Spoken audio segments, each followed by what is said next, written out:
Do not go to Dudleytown, Connecticut. This isn't clickbait or a spooky campfire story, it's real. And people who visit that forest either come back different or not at all. In the summer of 1906, Dr. William Clark and his wife Harriet were driving through the hills of northwestern Connecticut. They were from New York City. William was a cancer doctor and a professor. Their lives were fast, busy, and chaotic. So they were searching for a peaceful spot to build a second home. That's when they came across a forest so beautiful it didn't feel real. It was quiet, shaded, and glowing in the sun from sparkling mica and the rock. They passed brooks, wildflowers, and even a deer eating apples from the trees. Owls hooted softly in the distance. Locals called it Dark Entry Forest, but the Clarks didn't think twice. They bought 1,000 acres of land and made plans to build a cabin right there. Now, if they'd done a little research, they would have found out something important. There used to be a town in that forest, and everyone who lived there either died, went insane, or vanished. The town was called Dudleytown. It was settled in the 1740s and grew to about 30 families, but over time,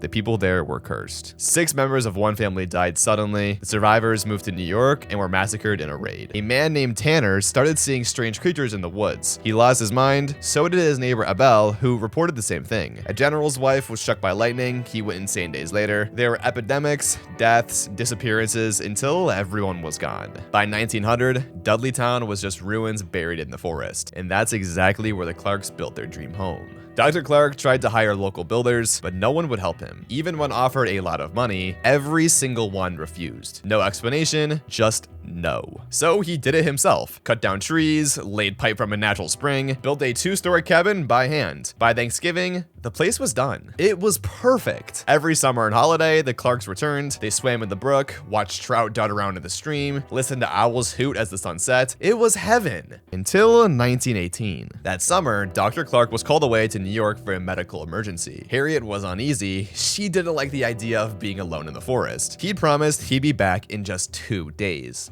And he was, but by then, it was too late. When he stopped off the train, Harriet wasn't there to meet him. He felt it immediately. Something was wrong. He walked toward the forest, and as he entered the trees, he noticed something strange. The owls were louder than ever before, hooting constantly from all directions. It was overwhelming. He rushed through the path, heart pounding, and reached the cabin. The front door was open. Then he heard it. Laughter. High-pitched, insane, coming from upstairs. He ran up the stairs toward the master bedroom. The laughter got louder. He opened the door and stopped cold. Harriet was on the floor, curled up in a ball, fists clenched. Her eyes were wide and unblinking. Her mouth was stretched open, far wider than it ever should have. And that horrible laughter, it was coming from her. But it didn't look like it. Her chest wasn't moving. Her face didn't twitch. It was like the sound was just pouring out of her, like a speaker had been shoved down her throat. Dr. Clark ran. After that day, Harriet was never the same. Some say she spent the rest of her life in an asylum. Others say she took her own life shortly after. But before she completely lost touch with reality,